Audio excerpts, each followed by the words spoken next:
देश जाए भाड़ में। जिंदाबाद जिंदाबाद, अम्बेडकर जिंदाबाद जिंदाबाद जिंदाबाद, पेरियार नायकर जिंदाबाद जिंदाबाद जिंदाबाद, पेरियार नायकर जिंदाबाद जिंदाबाद जिंदाबाद। निजीकरण बंद करो बंद करो बंद करो, निजीकरण बंद करो बंद करो बंद करो, बेरोजगारी खत्म करो खत्म करो खत्म करो, बेरोजगारी खत्म करो खत्म करो खत्म करो। रोजगार का एक आधार निजीकरण का बहिष्कार, रोजगार का एक आधार निजीकरण का बहिष्कार। कोविड की आड़ में देश जाएगा भाड़ में, कोविड की आड़ में देश जा...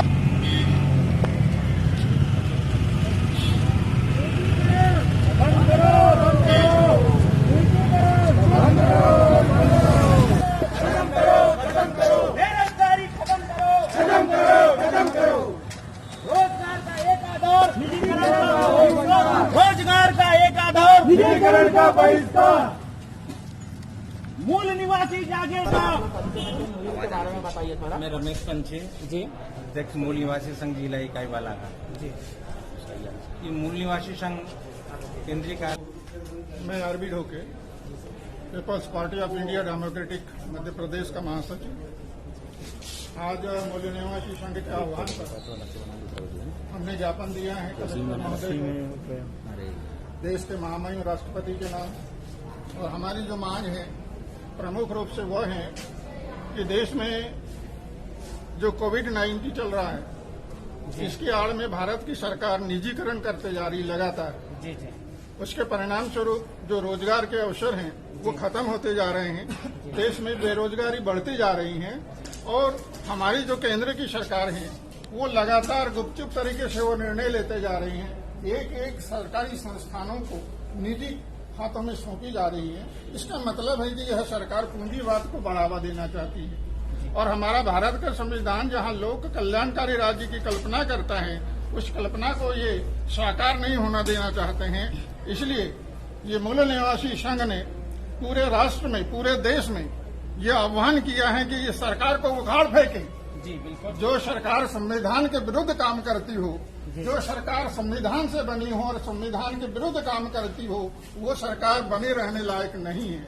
और यही पीपीआईडी का मूल उद्देश्य है। पीपीआईडी ये चाहती है कि देश में सही लोकतंत्र हो। आज ये पूंजीवाद को लाना चाहते हैं। इसका अर्थ यह है कि यह पूंजीवाद के माध्यम से मनुवाद को स्थापित करना चाहते हैं। और हम नहीं चाहते हैं मूल निवासी इस देश के कि पुनः यहाँ मनुवाद स्थापित हों। हम इसी उद्देश्य को लेकर आज ज्ञापन देने आए थे। हमने ज्ञापन सौंप दिया है। सर से हम परिचय लेंगे पहले तो, और सर परिचय के साथ अपना विचार रखेंगे। जी, मैं doctor Narendra Jamre, People's Party of India Democratic का जिलाध्यक्ष हूँ। आज जो जिस उद्देश्य को लेकर यहाँ हम लोग आए हैं ज्ञापन सौंपने, उसका मूल उद्देश्य ये है कि देश के अंदर में जो सरकारी जो संस्थाएं हैं उनका जो निजीकरण हो रहा है, जी निजीकरण होने से इस देश के अंदर में रोजगार का संकट जो है उत्पन्न हो रहा है। लोगों की नौकरियां जा रही है, सरकारी संस्थाएं बंद होने से पढ़े लिखे बेरोजगार जो है वो दर दर के ठोकरें खा रहे हैं। दूसरी बात है कि बेरोजगारी के खिलाफ भी हम लोगों ने ज्ञापन सौंपने यहाँ पर आए हुए हैं और ज्ञापन हमारे द्वारा सौंपा जा चुका है। आज इस देश के अंदर में बेरोजगारी का जो संकट है बहुत ही चरम पर है और इसके लिए जिम्मेदार अगर कोई है तो हमारे देश की मनुवादी पाखंडी सरकार है। क्योंकि सरकार की पहली जिम्मेदारी ये होती है कि सरकार को ये पता होना चाहिए कि सरकार की सबसे पहली जिम्मेदारी और प्राथमिकता ये होती है कि सरकारी तंत्र को मजबूत करना। लेकिन हमारे देश की जो निकम्मी जो पूंजीवादी और जो मनुवादी सरकार है, बीजेपी और कांग्रेस, इन लोगों ने पिछले आजादी के 74 सालों में इस देश के सरकारी तंत्र को कमजोर करने का काम किया है। पूंजीपतियों को उन लोगों ने सशक्त बनाने का काम किया, जिसके कारण इस देश के मूल निवासी बहुजन समाज के SC, ST, OBC और माइनॉरिटी के जो 90% लोग हैं उनके हक और अधिकार, उनको संवैधानिक दृष्टि से जो उनको हक अधिकार दिए गए हैं वो हक अधिकार उनको आज मिल नहीं रहे। ये आज हमारे सामने बहुत बड़ी समस्या है। इस देश में SC, ST, OBC जो संख्या बल में 90% है, लेकिन शासन सत्ता में और प्रशासनिक सेवा में हमारे लोग कोसों दूर है।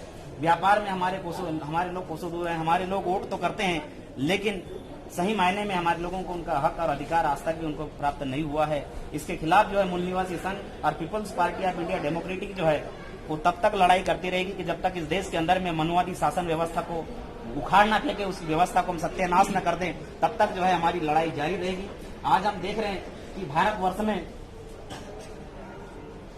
जो सरकारें आज जो चल रही है, चाहे वो बीजेपी की सरकार हो या कांग्रेस की सरकार हो, उन लोगों ने इस देश की व्यवस्था को सत्यानाश करने का बीड़ा उठाया हुआ है और पूंजीपतियों को उन्हें फायदा पहुंचाया है।